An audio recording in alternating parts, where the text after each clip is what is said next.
ನಿನ್ನೆಯಿಂದ ರಾಜ್ಯದಲ್ಲಿ ಹಿಜಾಬ್ ಬಗ್ಗೆ ಚರ್ಚೆ ಆಗ್ತಿದೆ.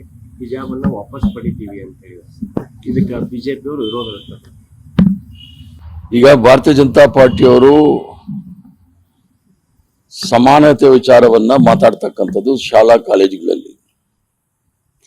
ಸಮಾನತೆ ವಿಚಾರ ಬಂದಾಗ ಅವರು ಸಮಾಜದಲ್ಲೂ ಸಹ ಸಮಾನತೆಯ ಬಗ್ಗೆ ಮಾತಾಡಿದಾಗ ಅವ್ರಿಗೆ ಈ ವಿಚಾರಕ್ಕೆ ಗೌರವ ಸಿಗುತ್ತೆ.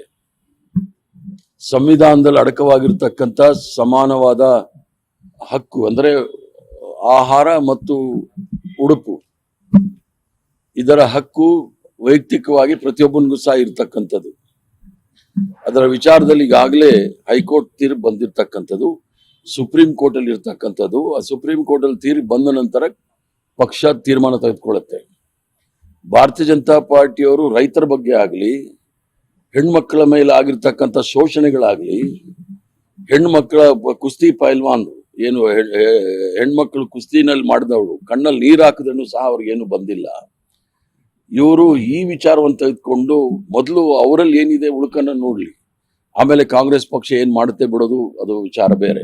ಕಾಂಗ್ರೆಸ್ ಪಕ್ಷ ಬಹಳ ಸ್ಪಷ್ಟವಾಗಿ ಹೇಳುತ್ತೆ, ಸಂವಿಧಾನದಲ್ಲಿ ಇರ್ತಕ್ಕಂಥ ಹಕ್ಕುಗಳನ್ನು ನಾವು ರಕ್ಷಣೆ ಮಾಡ್ತಕ್ಕಂಥದ್ದು. ಅದರಲ್ಲೂ ಸಹ ಮಕ್ಕಳಲ್ಲಿ ಸಮಾನತೆ ತರಬೇಕಾದ್ರೆ ಸಮಾಜದಲ್ಲೂ ಸಹ ಸಮಾನತೆನ ಅವರು ಕಾಪಾಡಿದ್ರೆ ಬಹಳ ಸಂತೋಷ. ನಾವು ಕೇಸರಿ ಶಾಲ್ ಕೊಟ್ಟು ಕಳಿಸ್ತೀವಿ ಈಗ ಕಾಲೇಜ್ಗಳಿಗೆ ಅಂತ.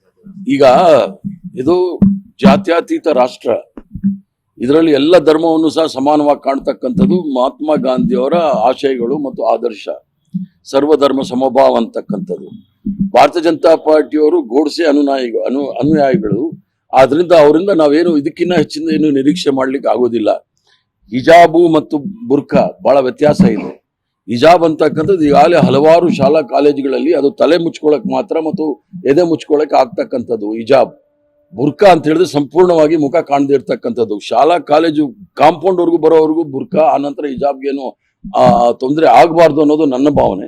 ಸುಪ್ರೀಂ ಕೋರ್ಟ್ ಏನ್ ಹೇಳುತ್ತೆ ಅದನ್ನ ನಾವು ಮುಂದೆ ಏನ್ ಮಾಡ್ಬೇಕು ಅನ್ನೋದು ಪಕ್ಷ ಯೋಚನೆ ಮಾಡಿ. ತುಷ್ಟೀಕರಣ ರಾಜಕಾರಣದಲ್ಲಿ ದುಡ್ಡು ಮತ್ತು ಅಧಿಕಾರನ ಅನುಭವಿಸ್ತವರು ಕಾಂಗ್ರೆಸ್ ಅವರಿಂದ ತುಷ್ಟೀಕರಣ ಮಾಡ್ತಕ್ಕಂಥದ್ದು, ಬಹುಸಂಖ್ಯಾತರ ತುಷ್ಟೀಕರಣ ಮಾಡಿ 10 ವರ್ಷದಿಂದ ಅಧಿಕಾರವನ್ನು ಇಟ್ಕೊಂಡು ಹಿಂಸೆ ಮತ್ತು ಸುಳ್ಳನ್ನ ಪ್ರಚಾರ ಮಾಡ್ತಕ್ಕಂಥದ್ದು ಅದು ಏನು ಅಂತ ಅವ್ರನ್ನ ಕೇಳ್ಬೇಕು. ಕಾಂಗ್ರೆಸ್ ಪಕ್ಷ ತುಷ್ಟೀಕರಣ ಮಾಡಿದ್ರೆ ಇಂಥದ್ದು ಮಾಡಿದೀವಿ ಅಂತ ಹೇಳ್ಬೇಕಾಗತ್ತೆ. ಈ ಒಂದು ಹುಯಿಲ್ ಎಬ್ಸ್ಬಿಟ್ಟು ಯಾರಿಗೂ ಸಹ ಅದು ಒಂದ್ ಕಡೆ ಅಲ್ಪಸಂಖ್ಯಾತರಿರ್ಬೋದು, ಮತ್ತೊಂದ್ ಕಡೆ ಮೆರಿಟ್ ವಿಚಾರದಲ್ಲಿ ಮೀಸಲಾತಿ ವಿರುದ್ಧ ಮಾಡ್ತಕ್ಕಂಥವ್ರು, ಇವರೆಲ್ಲವೂ ಸಹ ಈ ಪಕ್ಷದಲ್ಲಿ ಇರ್ತಕ್ಕಂಥವ್ರು.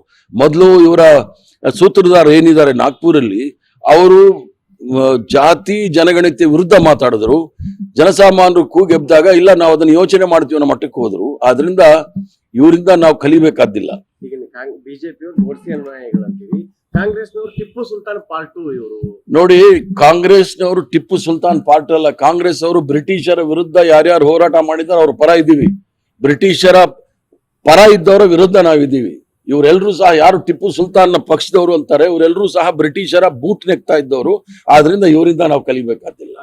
ಈ ಬಿಜೆಪಿಯವರು ಬ್ರಿಟಿಷರ ಬಿಜೆಪಿಯ ಪೂರ್ವಜರು ಯಾರಿದ್ದಾರೆ ಸ್ವತಂತ್ರ ಹೋರಾಟದಲ್ಲಿ 7 ಲಕ್ಷ ಜನ, ಸುಮಾರು 7 ಲಕ್ಷ ಜನ ಭಾಗಿಯಾಗಿದ್ದಾರೆ ಸ್ವತಂತ್ರ ಹೋರಾಟದಲ್ಲಿ. ತ್ಯಾಗ ಬಲಿದಾನಗಳು ಮಾಡಿರ್ತಕ್ಕಂಥವ್ರು. ಒಂದೇ ಹೆಸರು ಹೇಳ್ಬಿಡ್ಲಿ ಇವರು ಹಿಂದುತ್ವ ಪಾರ್ಟಿಯವರು. ಎಲ್ಲೂ ಸಹ ಇವರಿಗೆ ಸಿಕ್ಕೋದಿಲ್ಲ.